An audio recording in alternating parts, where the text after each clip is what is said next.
नमस्कार और स्वागत है। आज हम गहराई से बात करने वाले हैं वन पंच मैन के पहले एपिसोड पर। हाँ, जिसका टाइटल है सबसे ताकतवर आदमी। बिल्कुल। हमारे पास इसके विश्लेषण के कुछ अंश हैं और हम समझना चाहते हैं कि ये पहला एपिसोड कैसे साइतामा का परिचय कराता है। हाँ, जो कि एक बहुत ही अलग तरह का हीरो है। हाँ, और उसकी जो अनोखी सिचुएशन है, उसकी जो दिक्कत है, उसे कैसे सेटअप करता है। ये सिर्फ कहानी की शुरुआत नहीं है, ऐसा लगता है। नहीं, बिल्कुल नहीं। ये तो पूरी सुपर हीरो जॉनरा पर ही एक तरह की टिप्पणी है। अच्छा, तो चलिए शुरू करते हैं फिर। एपिसोड खुलते ही धमाकेदार एंट्री होती है एक्शन की। हाँ, सिटी ए पर हमला होता है। एक बड़ा सा वो बैंगनी रंग का मॉन्स्टर। वैक्सीन मैन, नाम भी अजीब है। हाँ, और देखने में काफी खतरनाक। आते ही शहर में तबाही मचाना शुरू कर देता है। और उसका दावा भी कोई छोटा मोटा नहीं। नहीं, बिल्कुल। वो कहता है कि वो पृथ्वी का दूत है या एंटीबॉडी है। हाँ, कि वो इंसानों पर सजा देने आया है उनके पोल्यूशन के लिए। बिल्कुल वैसा सेटअप जैसा हम किसी भी मॉन्स्टर मूवी या एक्शन शो में देखते हैं। एक खतरा, शहर दांव पर। और वो कुछ लोकल हीरोज को तो ऐसे ही हरा देता है। हाँ, चुटकियों में। इससे पता चलता है कि वो काफी ताकतवर है। लगता है शहर अब बड़ी मुसीबत में है। माहौल एकदम गंभीर और तनाव वाला बन जाता है। और फिर इस सब के बीच एंट्री होती है हमारे हीरो की, साइतामा। बिल्कुल एंटी क्लाइमैक्टिक तरीके से। गंजा सिर, कोई एक्सप्रेशन नहीं चेहरे पर, और वो पीला सा जंपसूट। और वो भीड़ से कहता है, मैं शौकिया तौर पर हीरो हूँ। जिस तरह का माहौल है उससे बिल्कुल उल्टा उसका अंदाज। हाँ, कोई ड्रामा नहीं, कोई भारी भरकम डायलॉग नहीं। और यही कॉन्ट्रास्ट तो मजेदार है। वो वैक्सीन मैन अपना सबसे खतरनाक हमला करता है उस पर, एक एनर्जी बॉल जो बिल्डिंग्स उड़ा सकती है। पर साइतामा पर कोई असर नहीं। जरा सा भी नहीं। वो बस खड़ा रहता है जैसे बोर हो रहा हो। और फिर बस एक मुक्का, एक पंच, और वैक्सीन मैन के छीथरे उड़ जाते हैं। धमाका बहुत बड़ा होता है, पर साइतामा के चेहरे पर कुछ नहीं। बिल्कुल नहीं। और यहीं से कहानी बिल्कुल पलट जाती है। नॉर्मल सुपर हीरो कहानियों से अलग। हाँ, क्योंकि जीतने के बाद वो खुश नहीं होता। वो चिल्लाता है फ्रस्ट्रेशन में कि अरे यार, फिर से एक ही पंच में मर गया। यही उसका मेन प्रॉब्लम है। लड़ाई बाहरी दुश्मनों से नहीं, बल्कि अपनी ही ताकत से पैदा हुई बोरियत से है। सही कहा। नॉर्मली हीरो और पावर चाहते हैं, चैलेंजेस चाहते हैं। और इसके पास सबसे ज्यादा पावर है, और वही इसकी मुसीबत है। शो का जो मेन आइडिया है वो यहीं सेट हो जाता है कि ये शो ताकत के बारे में उतना नहीं है जितना ताकत के नतीजों के बारे में है। खासकर जब वो इतनी ज्यादा हो कि मजा ही खत्म हो जाए। बिल्कुल, ये पावर फैंटेसी को ही तोड़ देता है एक तरह से। अच्छा, तो ये तो हुई आज की बात, लेकिन साइतामा हमेशा से ऐसा नहीं था। नहीं, बिल्कुल नहीं। एपिसोड हमें 3 साल पीछे ले जाता है। हाँ, और वो फ्लैशबैक काफी कुछ बताता है। बहुत जरूरी है वो फ्लैशबैक। हमें पता चलता है वो कहाँ से आया है। एक बिल्कुल अलग साइतामा दिखता है हमें। हाँ, सिर पर बाल हैं, सूट पहना हुआ है, और जॉब इंटरव्यू में फेल होने के बाद काफी उदास है। बिल्कुल हारा हुआ, दिशाहीन, जैसा कोई भी आम इंसान हो सकता है। जिंदगी से बोर, अपनी जगह ढूंढता हुआ। चेहरे पर वो खालीपन नहीं है जो अब है, बल्कि एक तरह की हताशा है। और तभी उसकी मुलाकात होती है क्रैबलैंड से। हाँ, वो केकड़े जैसा मॉन्स्टर जिसने अंडर पैंट पहनी हुई है। डिजाइन ही मजा किया उसका। लेकिन इरादे खतरनाक हैं। वो एक बच्चे को मारना चाहता है। और वजह? क्योंकि बच्चे ने मार्कर से उसकी छाती पर निप्पल बना दिए। कितनी बेतुकी वजह है। यही तो पॉइंट है शायद। इस दुनिया में खतरे ऐसे ही अजीब कारणों से आते हैं। हाँ, लेकिन खास बात यह कि उस वक्त साइतामा के पास कोई पावर नहीं थी। वो डरा हुआ था। बिल्कुल।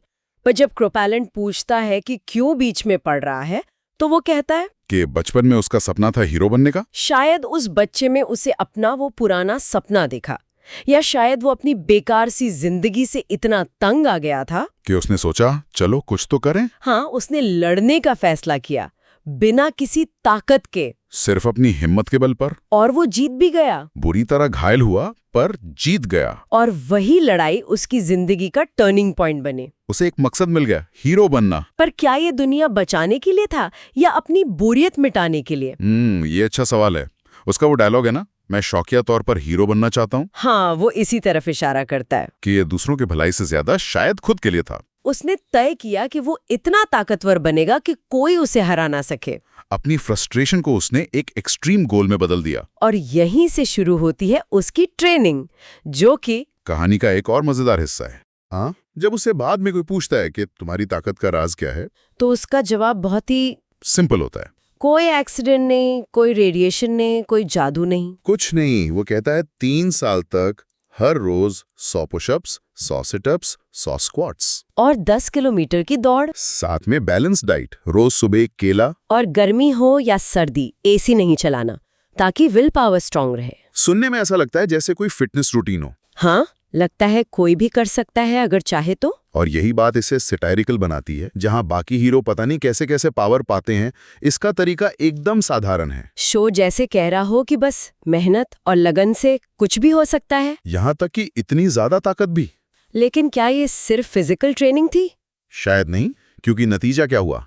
सारे बाल चले गए। हाँ, लेकिन उसे वो ताकत मिल गई जो वो चाहता था, बेहिसाब ताकत। पर इस चक्कर में उसने कुछ खो भी दिया। लड़ाई का मजा, चैलेंज का एहसास, शायद इमोशंस भी। उसके बाल झड़ना शायद इसी बात का सिंबल है कि उसने अपनी इंसानियत की हदें पार कर लीं, पर वो चीजें भी पीछे छोड़ दी जो जिंदगी को मजेदार बनाती हैं। उसकी ट्रेनिंग कामयाब रही, पर कामयाबी ने उसे एक नई कैद दे दी। अब वो हर दुश्मन को एक ही पंच में हरा देता है। जो चाहा वो मिल गया, पर अब वो उसी से बोर हो गया है। वो अब ऐसी लड़ाई ढूंढ रहा है जिसमें उसे मजा आए, कोई टक्कर का मिले, जिसमें उसे लगे कि हार भी सकता है। वो उस फीलिंग को दोबारा महसूस करना चाहता है।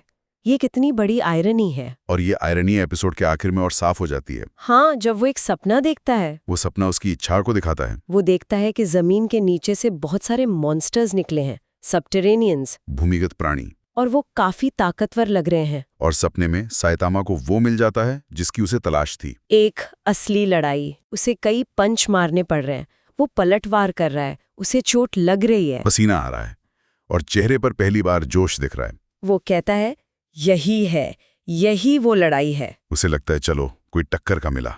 वो जिंदा महसूस करता है। लेकिन फिर अलार्म बजता है और सपना टूट जाता है। वो जागता है और देखता है कि बाहर सच में वही सबटेरेनियंस हमला कर रहे हैं। वो एकदम एक्साइटेड होकर बाहर भागता है, सोचता है सपना सच हो गया। उसे उम्मीद होती है कि ये लड़ाई भी वैसी ही होगी, रोमांचक। मगर असलियत कुछ और ही निकलती है। जैसे ही वो पहले वाले पर पंच मारता है, वो एक ही पल में खत्म, धूल बन जाता है। बाकी सब भी सेकंड्स में ढेर। वो मॉन्स्टर्स सपने जैसे ताकतवर थे ही नहीं, असल में शायद काफी कमजोर थे। और साइतामा के चेहरे पर फिर वही निराशा, बोरियत। फिर से बस एक ही पंच, वो बुदबुदाता है। ये एंडिंग बहुत पावरफुल है। हाँ, इस साइतामा की जो ट्रेजेडी है उसे एकदम पक्का कर देती है। वो इतना ताकतवर है कि दुनिया का कोई चैलेंज उसके लिए मायने नहीं रखता। उसने लड़ने का रोमांच खो दिया है, जो शायद उसकी जिंदगी का एकमात्र मकसद बन गया था। ताकत ने उसे अजय तो बना दिया, पर अकेला और उबावा भी छोड़ दिया। बिल्कुल। ये एपिसोड सिर्फ एक हीरो को इंट्रोड्यूस नहीं करता, एक बहुत ही कॉम्प्लेक्स साइकोलॉजिकल स्टेट को सामने रखता है।